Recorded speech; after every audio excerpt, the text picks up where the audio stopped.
My husband mocked my cute little bakery in front of his business partners. 3 months later, he was handing me his resume. Turns out my small business wasn't so small after all. The upscale restaurant buzzed with the typical Friday night energy, but our private dining section felt like a pressure cooker. Through the floor-to-ceiling windows of Le Maison's exclusive upper floor, the city skyline sparkled like scattered diamonds against the darkening sky.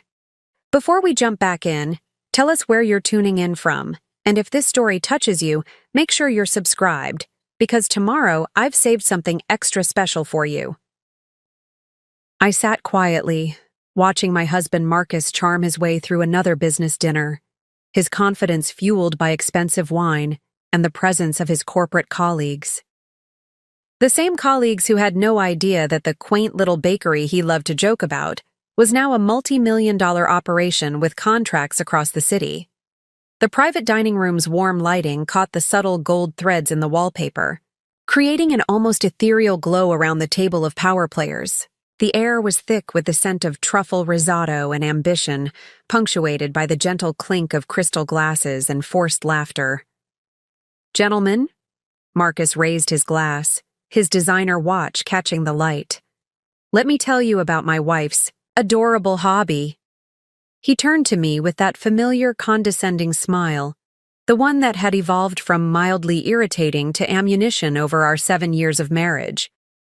"Amy here thinks she's building an empire with her cupcakes." The forced laughter around the table made my skin crawl, but I maintained my practiced smile. 7 years of marriage had taught me how to play this role perfectly.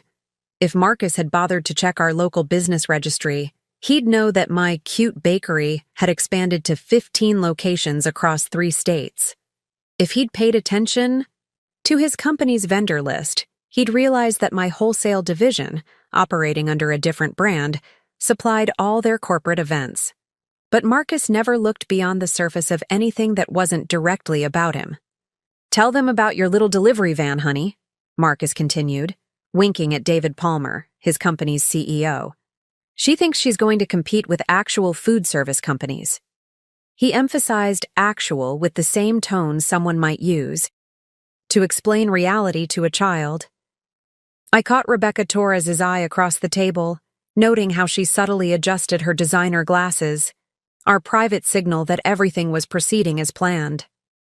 As the head of corporate purchasing for Marcus's firm, she'd signed the contract with my wholesale division just yesterday, a 7-figure deal that would make my company their exclusive supplier. Not that Marcus had ever bothered to look at who signed his company's catering contracts. "It's just something to keep her busy," Marcus explained, signaling for another bottle of wine, his third of the evening. "You know how it is. Some wives need their little projects to feel important." He reached over to pat my hand in what others might mistake for an affectionate gesture, but I felt the subtle pressure behind it, a reminder to play my part. Around us, the city's business elite shifted uncomfortably in their seats. I noticed at least 3 people checking their phones under the table, no doubt connecting the dots between my hobby and the major supplier they'd just partnered with. The tension in the room was palpable, though Marcus, in his wine-induced confidence, remained oblivious to it. I smoothed my napkin, a gesture that had become my center of calm during these displays, remembering the meeting I'd had with my expansion team that morning. Our projections showed we'd hit 9 figures by year's end. The wholesale division alone had grown 300% since Marcus had last bothered to check in on my little project. The acquisition plans sitting in my office safe would push those numbers even higher. "She even has business cards," Marcus chuckled, pulling one from my purse without asking, a habit he'd developed that perfectly exemplified his attitude toward boundaries. "Chief Executive Baker, isn't that precious?" He flashed the card around the table like a magician revealing a particularly amusing trick. What Marcus failed to notice was the small Holdings Group text beneath my bakery's logo, or the fact that my business card was printed on the same premium stock used by Fortune 500 companies.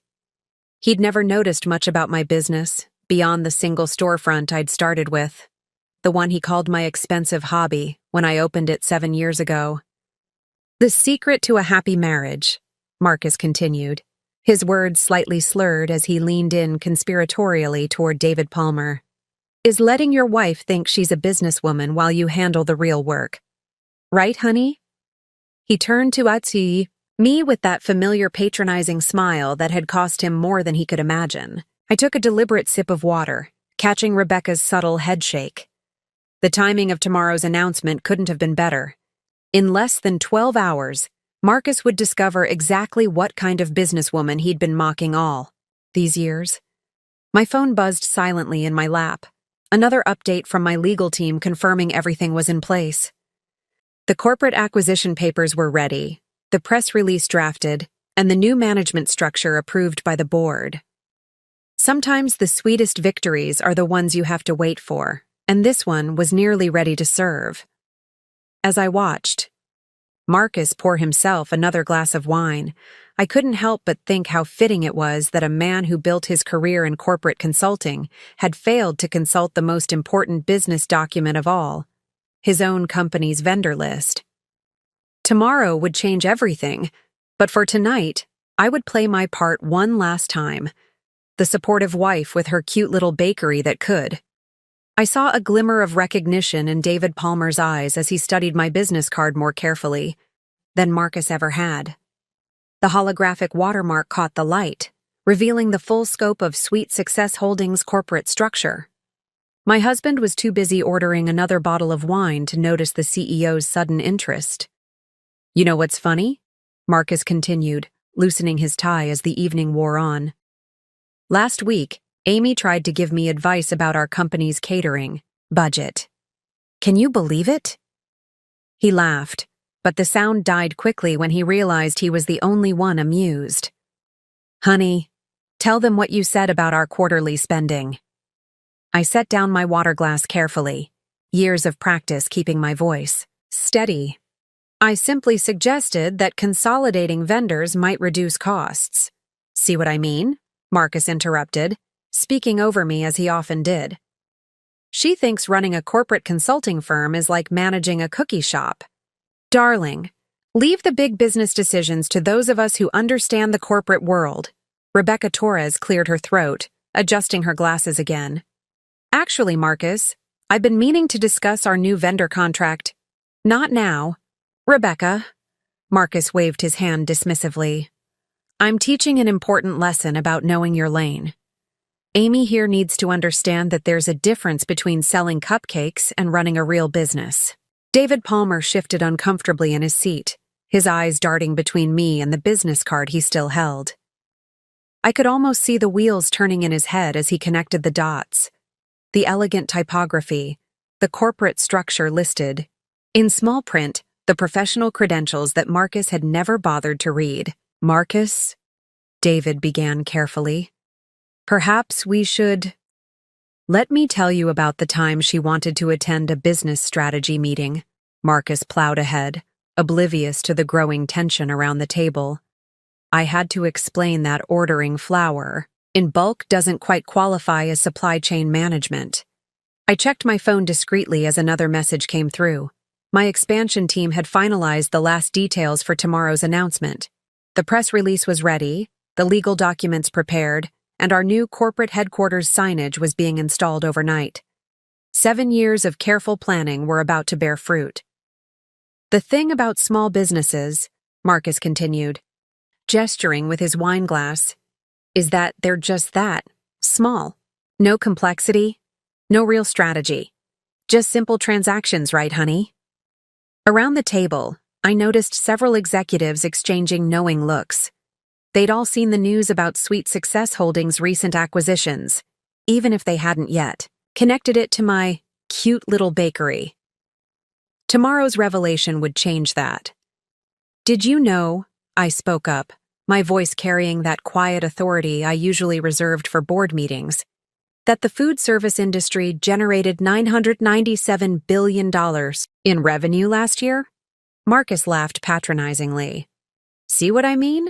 She reads these little business articles and thinks, and did you know, I continued smoothly, that corporate catering alone represents a $64.8 billion market?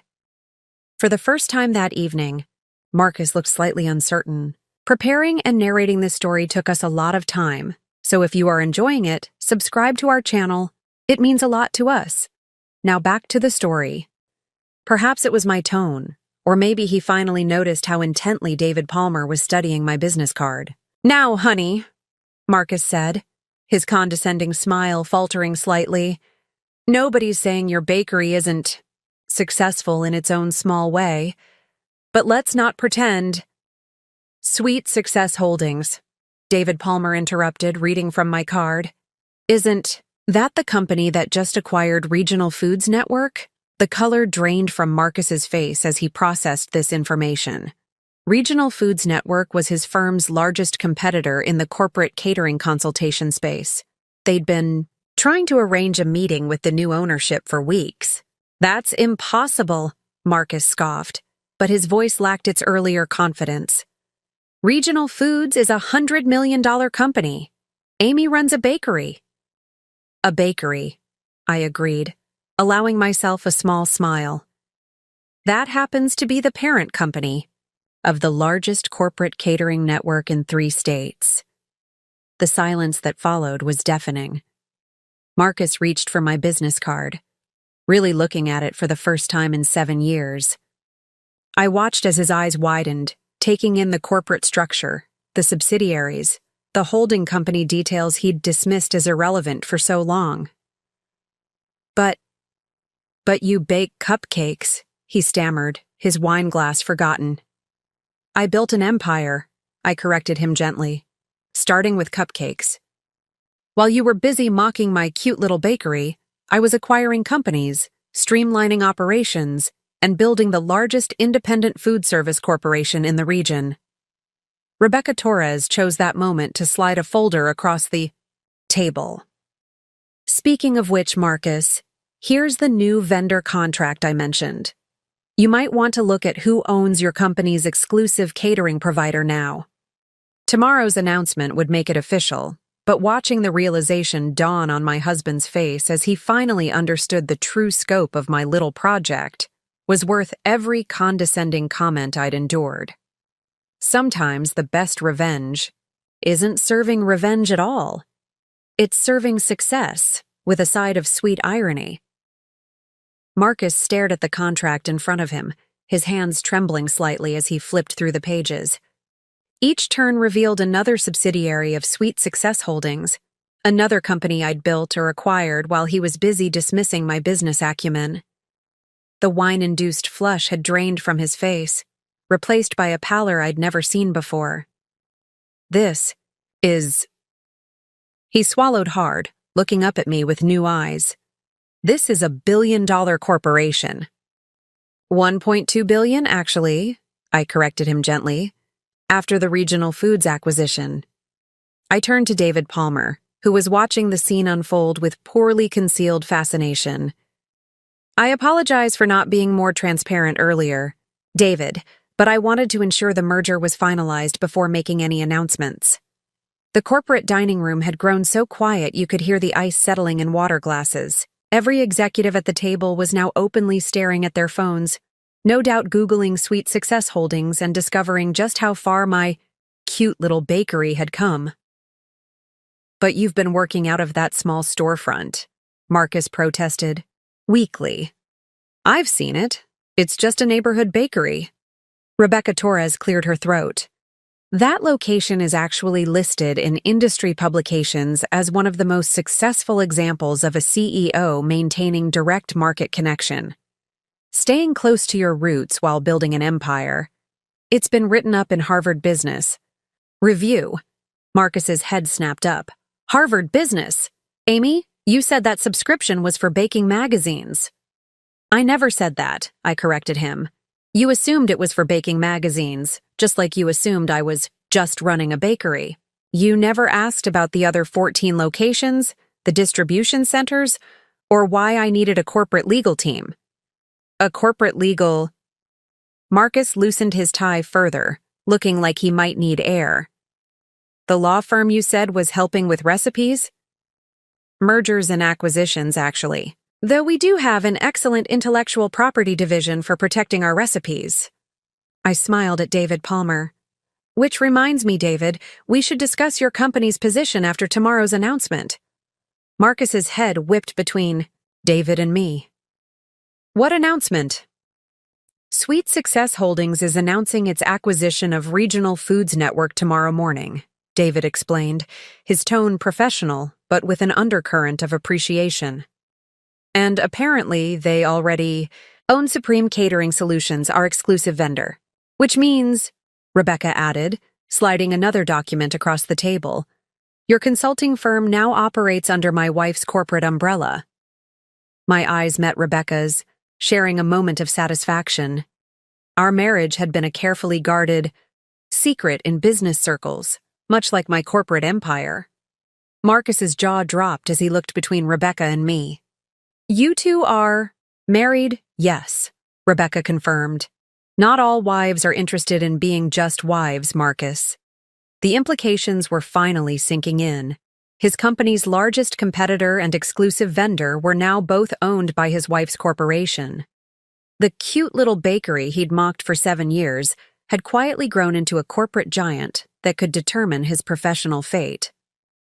Why didn't you tell me? Marcus's voice was barely a whisper.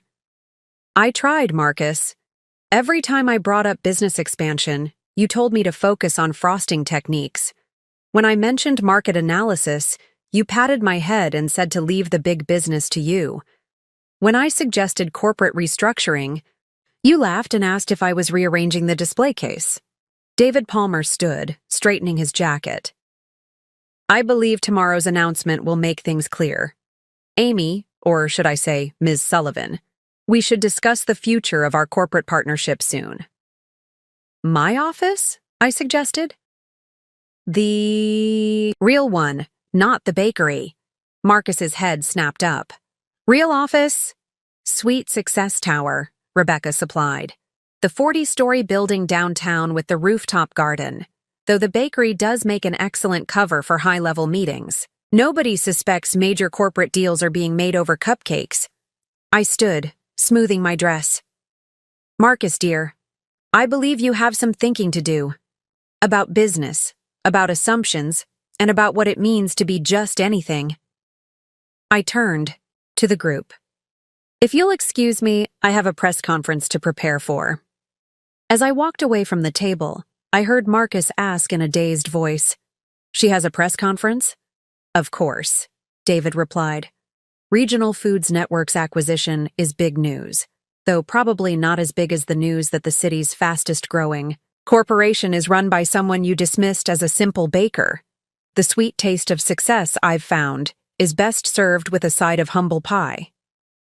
The next morning, I sat in my corner office on the 38th floor of Sweet Success Tower, watching the sunrise paint the city skyline in shades of gold and promise. The press conference was scheduled for 9 a.m., but the business world was already buzzing with speculation about the Regional Foods acquisition. My phone hadn't stopped buzzing since I'd arrived at 6 a.m. Marcus had called 17 times, each call going straight to voicemail. He'd also sent 32 texts, ranging from apologetic to desperate as the reality of his situation sank in. The media teams are ready, my executive assistant Jennifer announced, entering with her trademark. Efficiency. CNBC, Bloomberg, and the Wall Street Journal are all set up in the conference room. They're particularly interested in the local bakery to billion-dollar empire angle. I smiled, remembering Marcus's words from just last week. Honey, maybe you should stick to what you know. Nobody cares about a little bakery story. Ms. Sullivan, Jennifer continued, a slight smirk playing at her lips. Your husband is in the lobby, again. Security says he's been there since 7 a.m., showing everyone his driver's license to prove he's married to you. How the tables turn, I mused, adjusting my blazer. What's he saying? Mostly that there must be some mistake. That his wife runs a bakery, not a corporation. Though he did get quite excited when he saw your name on the building. The Sweet Success Tower lobby featured a wall of achievements, chronicling our growth from a single bakery to a corporate empire. Marcus would be seeing for the first time The business awards, the magazine covers, and the acquisition announcements. He'd dismissed as cute little write-ups about your cookies over the years. The board of directors has arrived for the pre-announcement meeting, Jennifer added, including Mrs. Torres Martinez. Rebecca had been my rock through all of this, both as my wife and as a key player in our corporate strategy. We'd met at a business conference 5 years ago, the same conference Marcus had laughed at me for attending, saying I was playing at being a businesswoman. Send Marcus up, I decided. It's time he saw what his little baker has been building. When the elevator doors opened, Marcus stepped out looking like he hadn't slept. His usually immaculate suit was wrinkled, his hair disheveled. The confident swagger from last night was gone, replaced by wide-eyed disbelief as he took in my executive floor. Amy, he breathed, staring at the wall of business magazine covers featuring my face. What? How? Welcome to my office, Marcus. The real one. I gestured to the sprawling space with floor-to-ceiling windows. A bit different from the bakery's back room, isn't it? He wandered in like a man in a dream, taking in the executive suite that was larger than our first apartment. His eyes landed on the scale model of our new corporate campus, currently under construction. All this time, he whispered, when you were working late at the bakery. Board meetings, I supplied. Merger negotiations, strategy sessions. The bakery's kitchen makes an excellent cover for high-level corporate discussions.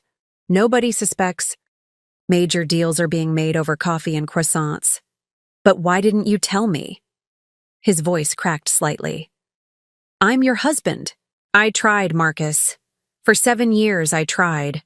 But you were so convinced you knew exactly what I was capable of, or rather, what I wasn't capable of, that you never actually listened. Rebecca chose that moment to enter, her presence commanding. As always. The board is ready, Amy, and the press is getting eager. Marcus's eyes widened further as he looked between us. You two know each other? Oh, honey. I couldn't help but smile. Rebecca isn't just my board member, she's my wife. The color drained from Marcus's face as the implications hit him. All those dinner parties where he'd dismissed both. Our business acumen. All those times he'd mocked our little jobs while bragging about his corporate conquests. You're married? He stammered. But what about?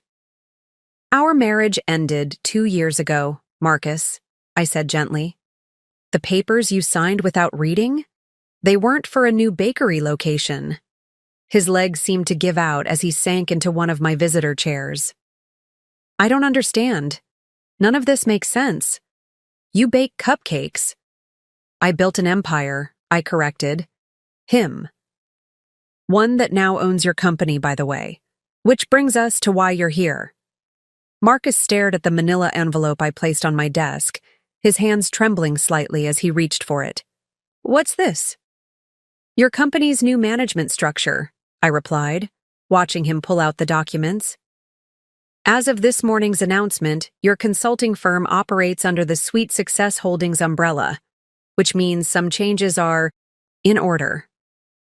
The morning sun streamed through the floor-to-ceiling windows, illuminating the city sprawling below us. 7 years of watching Marcus underestimate me had led to this moment. The press conference would begin in 20 minutes, but first he needed to understand exactly what his years of condescension had cost him. You're demoting me? His voice cracked as he scanned the papers. Actually, I'm offering you a chance to keep your job, I corrected him, though not as CEO. That position will be filled by someone who actually reads contracts before signing them. Rebecca stepped forward, her heels clicking purposefully on the marble floor. We've reviewed your company's performance over the past 5 years, Marcus. The numbers are less than impressive.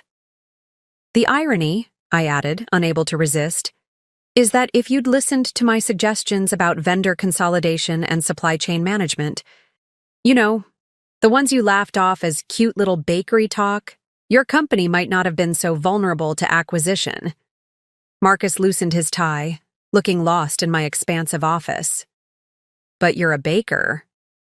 I'm a CEO who happens to love baking, I corrected him.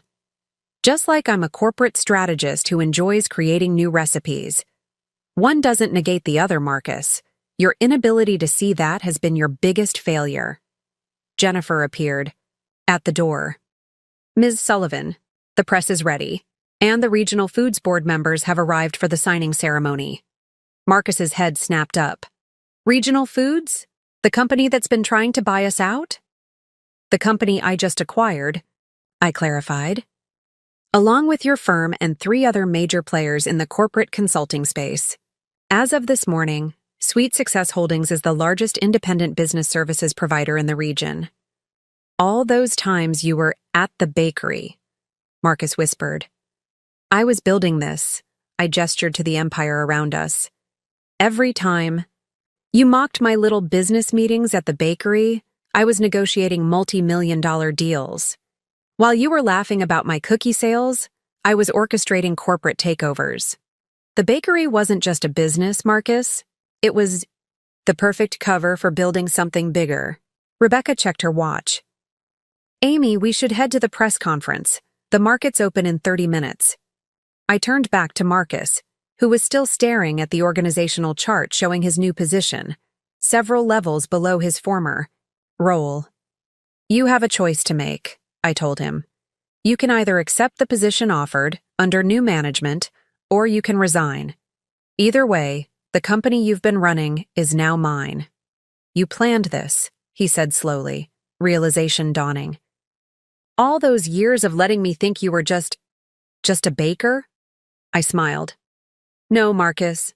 You chose to think that. I just chose not to correct you. Sometimes the best strategy is letting people underestimate you. The door opened again, and David Palmer entered with several board members. Amy, the media's asking about the integration. Timeline for the acquired companies. Tell them we'll address that during the Q&A, I replied, gathering my notes for the press conference. Oh, and David, please show Marcus to HR if he decides to accept the new position. He'll need to fill out quite a bit of paperwork. As I headed toward the door, Marcus called out, Amy, wait. All those business dinners where I talked down to you were being watched by the very executives you were trying to impress. I finished for him. Funny how things work out, isn't it? The wife you thought needed business explained to her now owns your company. I paused at the door, turning back one last time. You know what the secret to success is, Marcus? It's not about who speaks the loudest or brags the most. It's about building something solid, brick by brick. Or in my case, cupcake by cupcake, while everyone else underestimates you. The morning sun caught the gold lettering on my office door as I walked out. Amy Sullivan, CEO, Sweet Success Holdings. Below it, in smaller text, was the line that had been there since day one, the one Marcus had always found so amusing. Every empire starts with a single cupcake. As I stepped onto the stage for the press conference, cameras flashing and reporters calling my name, I couldn't help but smile. Sometimes the biggest success stories start with the smallest beginnings, and the sweetest revenge is serving it with a side of humble pie. 3 months later, I sat in the same office, reviewing our quarterly reports. Marcus had accepted the position, several rungs down the corporate ladder, and was finally learning what it meant to work for someone who understood both business and baking. The press had dubbed our acquisition the Cupcake Conquest, and business schools were already writing case studies about the bakery that became a billion-dollar empire. Just a baker? Rebecca smiled, bringing me my afternoon coffee. I think not. I picked up the day's paper, featuring our latest headline. Sweet Success Holdings announces global expansion. Below it was a photo of me in my original bakery, the place where it all began, and where Marcus had made the mistake of underestimating exactly what a little bakery could become. The Forbes interviewer adjusted her recorder as I showed her around my original bakery location. 6 months had passed since the acquisition announcement, and the media's fascination with the cupcake queen of corporate America hadn't waned. "So this is where it all started?" she asked, taking in the cozy space with its display cases full of artisanal pastries. The morning rush had just ended, leaving the air thick with the scent of fresh bread and possibility. "Right here," I confirmed, running my hand along the well-worn counter. Though Marcus used to call it my expensive hobby. I couldn't help but smile at the irony. The same counter where he'd once mocked my business aspirations now hosted meetings with international investors. The bell above the door chimed, and speak of the devil, Marcus walked in.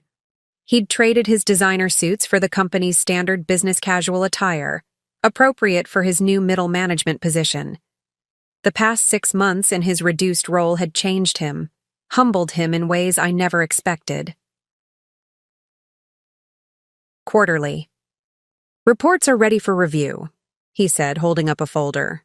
Then, noticing the interviewer, he started to retreat. "Sorry, I didn't realize you were in a meeting." "Actually," I said, "why don't you stay? Sarah here is doing a piece on business transformation. Your perspective could be valuable."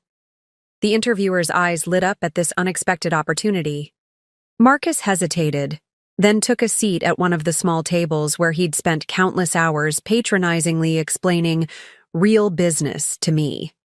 "Marcus," Sarah began, "how does it feel working for your ex-wife's corporation after spending years underestimating her?" he finished, a rueful smile playing at his lips. "It's been educational." "Did you know Amy completed her MBA while running this bakery?" "I didn't. I was too busy telling everyone she was playing entrepreneur to notice she was actually becoming one.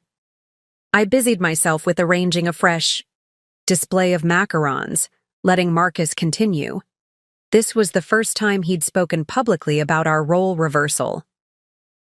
"The day of the announcement," he continued, "I found out that half the business meetings I'd been chasing for years had already happened, right here in this bakery. While I was networking at expensive restaurants, Amy was closing million-dollar deals over coffee and croissants." "The bakery was the perfect cover," I added, rejoining the conversation. "Nobody suspects major corporate negotiations are happening at a corner cafe." Every time Marcus bragged about his power lunches, I was hosting board meetings in our private tasting room. Sarah turned to Marcus. "And now you report to the woman you once dismissed as just a baker?" Marcus adjusted his company ID badge, the same one he'd initially refused to wear, claiming there must be some mistake. "I report to the CEO who built a billion-dollar empire while I was too arrogant to see what was happening right in front of me." "It's actually quite poetic," Rebecca's voice came from the doorway. She'd arrived for our daily strategy meeting, impeccable as always in her designer suit.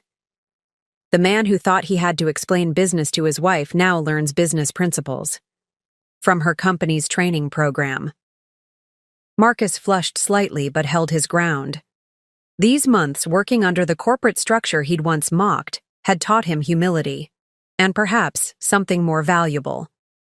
"You know what the biggest irony is?" he said, addressing the interviewer but looking at me. "All those times I laughed at Amy's little business meetings at the bakery. She was building something I could only dream of. While I was shouting my success from rooftops, she was quietly creating an empire." I watched him gather his papers, preparing to return to his cubicle, such a change from his former corner office. "The quarterly reports look good," he added professionally. "The integration of regional foods is proceeding ahead of schedule." As he left, Sarah turned to me. "That must be satisfying having him work for you now." I considered her question as I pulled a fresh batch of my signature lavender macarons from the kitchen. "The satisfaction isn't in having him work for me," I replied. "It's in finally being seen for who I've always been. Not just a baker, not just a wife, but a businesswoman who understood that the sweetest success comes to those who let others underestimate them." Rebecca smiled, helping herself to a macaron. Though the look on his face when he realized his little baker wife owned his company was pretty satisfying too. The interview continued as the afternoon sun streamed through the bakery's windows. illuminating the space where I'd built my empire one cupcake at a time. On the wall, framed next to our first dollar, hung the business card Marcus had once mocked. Chief Executive Baker, now a badge of pride rather than a source of condescension. Sometimes the best revenge isn't about getting even. It's about rising above, building something extraordinary, and letting success speak for itself. Though watching your doubters eat humble pie certainly adds a sweet finishing touch. 1 year after the acquisition that shook the business world, I stood at the podium in Harvard Business School's largest auditorium. The room was packed with MBA students and faculty, all eager to hear about the cupcake strategy that had become a case study in corporate stealth expansion. The key to building an empire, I began, catching sight of Marcus in the back row. He'd asked to attend today's lecture. Isn't always about being the loudest voice in the room. Sometimes it's about letting others underestimate you while you quietly build something extraordinary. The projection behind me showed the growth chart of Sweet Success Holdings, from single bakery to billion-dollar corporation. Each milestone was marked with a small cupcake icon, drawing chuckles from the audience. 7 years ago, my then-husband told me that running a bakery wasn't real business, I continued, watching Marcus shift uncomfortably in his seat. He said I needed to leave corporate strategy to those who understood it. What he didn't realize was that every weekend I spent experimenting with recipes was actually time spent developing our expansion strategy. A student raised her hand. Ms. Sullivan, how did you manage to keep such massive corporate acquisitions secret while operating from a small bakery? I smiled, remembering all the times Marcus had mocked my cute little office in the bakery's back room. The beauty of being underestimated is that nobody looks too closely at what you're doing. While my husband was bragging about his corporate dealings at expensive restaurants, I was closing multi-million-dollar deals over coffee and scones. Rebecca, who had joined me for the presentation, stepped forward. The bakery strategy was brilliant, she added. Who would suspect that major corporate negotiations were happening in a cozy cafe? It became our competitive advantage. While other companies fought for attention in boardrooms, we were building relationships and trust in a more comfortable environment. Another hand shot up. Is it true that your ex-husband now works for the company? I caught Marcus's eye across the room. He nodded slightly, giving me permission to share his story. Marcus now heads our corporate humility training program, I revealed, causing surprised murmurs through the audience. Who better to teach about the dangers of underestimating others than someone who learned that lesson firsthand? Marcus stood up, surprising everyone by walking to the front of the room. We hadn't planned this, but sometimes the best moments are unscripted. I spent years, he began, his voice carrying across the silent auditorium, telling everyone that my wife was just a baker. I laughed at her business cards, mocked her meetings, and dismissed her suggestions. Meanwhile, she was building one of the most innovative corporate structures I've ever seen. The students were frantically taking notes as Marcus continued. I was so convinced I knew what success looked like that I missed it happening right in front of me. While I was trying to impress people with my corporate title, Amy was quietly acquiring companies that would eventually include my own, the SAT. Lesson, I added, isn't about revenge or power plays. It's about recognizing that success doesn't always wear a designer suit or demand attention. Sometimes it wears an apron and serves fresh-baked ideas that change the business world. A professor raised his hand. Your strategy of using the bakery as a corporate meeting space has revolutionized how we think about business environments. Was that always part of the plan? Actually, I shared, it evolved naturally. I noticed that when people met in my bakery, instead of a sterile conference room, they were more relaxed, more creative, more willing to explore possibilities. While other executives were fighting for the fanciest restaurants, I was building genuine connections over fresh pastries and coffee. Rebecca stepped forward again. The just a baker stereotype became our secret weapon. Nobody suspected that the woman in the apron calculating ingredient costs was actually calculating corporate acquisitions. As the lecture continued, I could see the students' perspectives shifting. They were learning that true business acumen isn't about fitting someone else's mold. It's about finding your unique advantage and having the courage to build something authentic. Last week, I concluded, Sweet Success Holdings announced its international expansion. The small bakery that my ex-husband once called a cute hobby now employs over 10,000 people across 3 continents.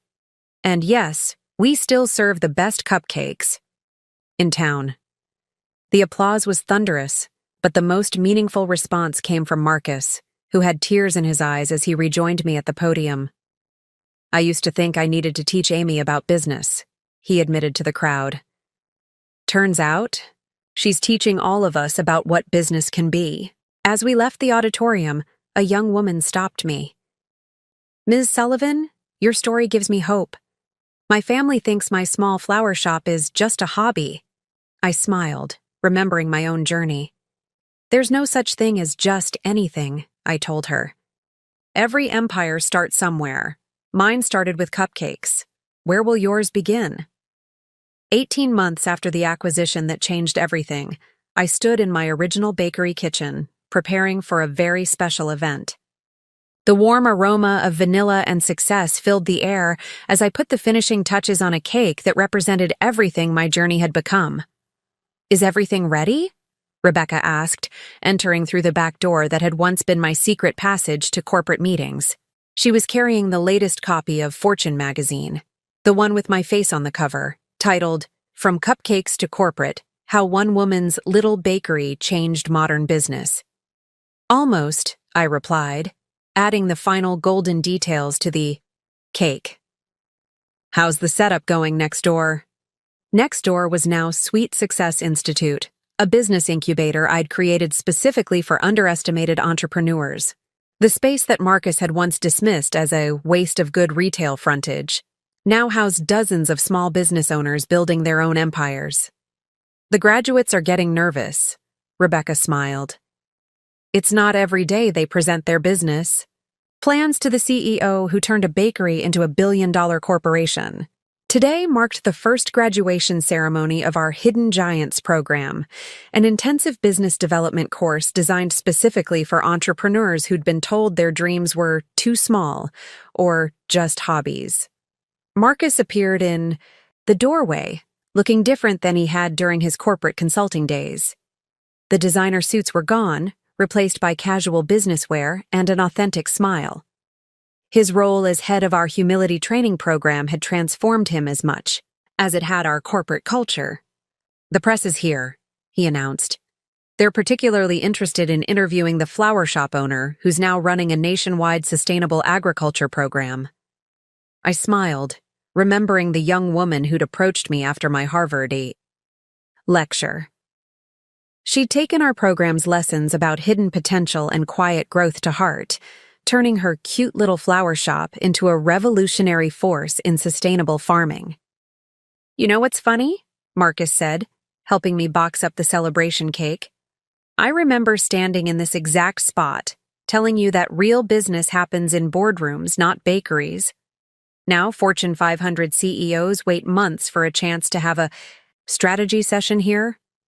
The bakery's private tasting room, once my covert corporate command center, had become the most exclusive meeting space in the business world. There was now a 6-month waiting list for what we called our cookie conferences. High-level business meetings conducted over fresh pastries and coffee. The best part, Rebecca added, is that half of them don't even realize they're meeting. In the same room where we planned the regional foods acquisition, I carried the finished cake through to the Institute's main hall, where 50 graduates waited to present their business plans. Each of them had a story similar to mine. Small business owners with big dreams, entrepreneurs whose ideas had been dismissed or underestimated. Before we begin, I addressed the crowd, I want to share something with you. This cake isn't just for celebration, it's a reminder. The sugar flowers represent growth, the golden details represent value, and the seemingly simple structure holds layers of complexity, just like each of your businesses. Marcus stepped forward, no longer the condescending husband, but a humbled ally in our mission to change business culture. When Amy first told me about this institute, I thought she was being too optimistic. I said, "Not everyone can turn a bakery into a corporate empire." But looking at all of you today, I realize I'm still learning not to underestimate people. One by one, the graduates presented their plans. There was a dog walker who'd developed an AI-powered pet care network, a house cleaner who'd created an eco-friendly cleaning products corporation, and a gardener who'd invented a revolutionary urban farming system.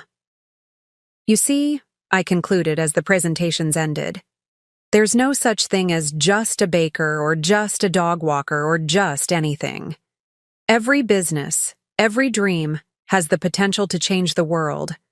Sometimes the biggest ideas come in the smallest packages, or in my case, in a cupcake wrapper. As we celebrated with cake and coffee, I caught sight of my original Chief Executive Baker business card, now framed on the Institute's wall of inspiration. Below it was the quote that had become our motto: "Success doesn't shout, it rises, quietly, like the perfect soufflé." Marcus joined me in admiring the wall. "I spent so many years looking down on your little bakery," he mused. "I never realized I was standing in the middle of a revolution." "That's the beauty of underestimation," I replied, watching our graduates celebrate their achievements.